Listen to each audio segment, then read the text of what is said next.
Good morning बच्चों। कक्षा 5 हिंदी में आज हम पढ़ेंगे पूरक वाचन। ठीक है, इसका नाम है धरती फट रही। पूरक वाचन पाठ 4 धरती फट रही है। इसके लेखक है गोपाल मिश्रा। बहुत समय पहले की बात है, किसी जंगल में एक गधा बरगद के पेड़ के नीचे लेटकर आराम कर रहा था। बच्चों, एक तरह की कहानी है। तो बहुत समय पहले की बात है, जंगल में एक जो गधा था वह बरगद का जो पेड़ होता है काफ़ी दूर तक फैला, उसके नीचे बैठकर आराम कर रहा था। भागो धरती फट रही है। ठीक है, लेटे लेटने उसके मन में बुरे ख्याल आने लगे, यानी उसे ऐसा लगा कि मानो धरती फट रही है। लेटे लेटे उसके मन में बुरे ख्याल आने लगे। उसने सोचा, यदि धरती फट गई तो मेरा क्या होगा। अभी उसने ऐसा सोचा ही था कि एक जोर से धमाके की आवाज़ आई। यानी वह लेटा था, ऐसा सोचता है कि अगर धरती फट रही है, अगर धरती फट रही है तो मेरा क्या, ये सब सोच ही रहा था। इतने में जोर से धमाके की आवाज़ आती है। वह भयभीत हो उठा और चीखने चिल्लाने लगा, भागो भागो धरती फट रही है, अपनी जान बचाओ। और ऐसा कहते हुए वह पागलों की तरह एक दिशा में भागने लगा। ठीक, यानी उसे लगा भाई धरती फट रही है, जो सोच रहा था वैसे ही हो रहा है। सभी को बोलता है चलो भागो भाई धरती फट रही है। उसे इस कदर भागते देखते हुए एक अन्य गधे ने उससे पूछा, अरे भाई क्या हुआ, तुम इस तरह बदहवास भागे क्यों जा रहे हो। यानी उसको एक दूसरा गधा मिलता है, वो पूछता है कि भाई तुमको क्या हो गया, क्यों तुम तो इस तरह से भाग रहे हो। अरे तुम भी भागो, अपनी जान बचाओ, धरती फट रही है। ऐसा चीखते हुए वह भागता रहा। यानी दूसरे गधे को कहा कि भाई भागो, धरती फट रही है, तुम भी अपनी जान बचाओ। यह सुनकर दूसरा गधा भी डर गया, उसके साथ भागने लगा। अब वो दोनों एक साथ चिल्ला रहे थे, भागो भागो धरती फट रही है, भागो भागो। दोनों चिल्लाते हुए जंगल में भाग रहे थे।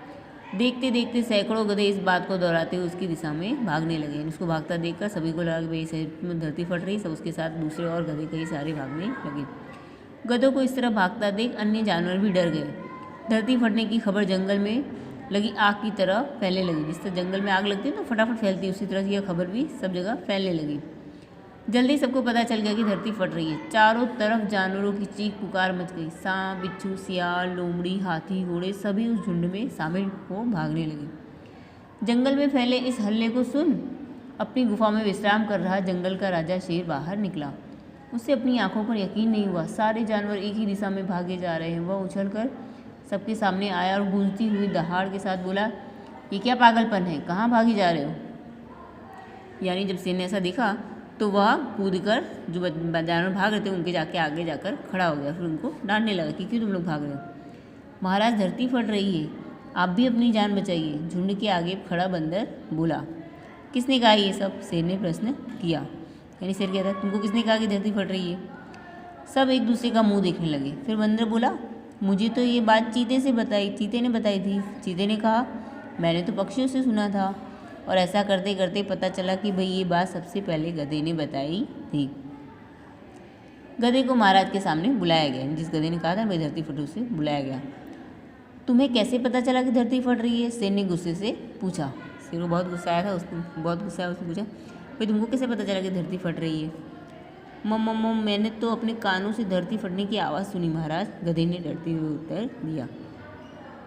गधा कहता है कि मम्मी महाराज, मैंने तो अपने कानों से ये धरती फटने की आवाज़ सुनी थी। ठीक है, चलो मुझे उस जगह ले चलो और दिखाओ कि धरती फट रही है। शेर कहता है, चलो मुझे वहाँ पर ले चलो, बताओ कहाँ धरती फट रही है। ऐसा कहते हुए शेर गधे को उस तरफ धकेलता हुआ ले जाने लगा। फिर शेर ने क्या किया, गधे को उस तरफ धकेला, बोले चलो बताओ कहाँ धरती फट रही है। बाकी जानवर भी पीछे हो रहे, डर डर कर उस और बढ़ने लगे। बरगद के पास पहुँचकर गधा बोला, हुजूर यहीं सो रहा था, तभी जोर से धरती फटने की आवाज़ आई। मैंने खुद उड़ती हुई धूप देखी और भागने लगा। गधा जो है वह जगह बताता है और कहता है कि देखो इस तरह से यहाँ पर, यानी कि मैं सो रहा था और आवाज़ आई और मैं उठकर भागने लगा। ठीक है, शेर ने आसपास जाकर देखा, सारा मामला समझ गया। उसने सभी को संबोधित करते कहा, अरे गधा महामूर्ख है। दरअसल पास ही नारियल का एक ऊंचा पेड़ है और तेज हवा चलने से उस पर लगा एक बड़ा सा नारियल नीचे पत्थर पर गिर पड़ा। पत्थर सरकने से आसपास की धूल उड़ने लगी और ये गधा न जाने कैसे इसे धरती फटने की बात समझ बैठा। शेर बताता है कि भाई यहाँ पर एक नारियल का पेड़ है, नारियल एक गिरा होगा, पत्थर पर गिरा होगा, पत्थर ज़मीन पर गिरा और इससे खूब सारी धूल उड़ी और ये जो गधा है वो क्या समझ लिया कि धरती फट रही है। शेर ने बोलना जारी रखा, अरे भाई ये तो गधा है, पर क्या आपके पास भी दिमाग नहीं है? जाइए अपने घर जाइए, आइंदा से किसी अफवाह पर यकीन करने से पहले 10 बार सोचिएगा। यानी कहता है कि कोई भी प्रकार की अफवाह तो पहले वे जानो कि वह सच है या नहीं। इस तरह से अफवाह फैलानी चाहिए नहीं, ठीक है। जैसे गधे ने फैलाई थी ना, पूरा जंगल, एक जंगल के जितने प्राणी थे सभी एक ही तरफ भागने लगे थे अपना काम छोड़ के। यानी कोई भी बात अगर आपको पता चलती है तो पहले उसकी सच्चाई को जानिए, उसके बाद फिर उसका अमल कीजिए, उसके बाद फिर अपना जो प्रतिभाव है वह व्यक्त कीजिए, ठीक है। तो इस तरह से बच्चों इस पाठ से हमें यह सीख मिलती है कि हमें किसी भी प्रकार की अफवाह में नहीं आना चाहिए, ठीक है। धन्यवाद।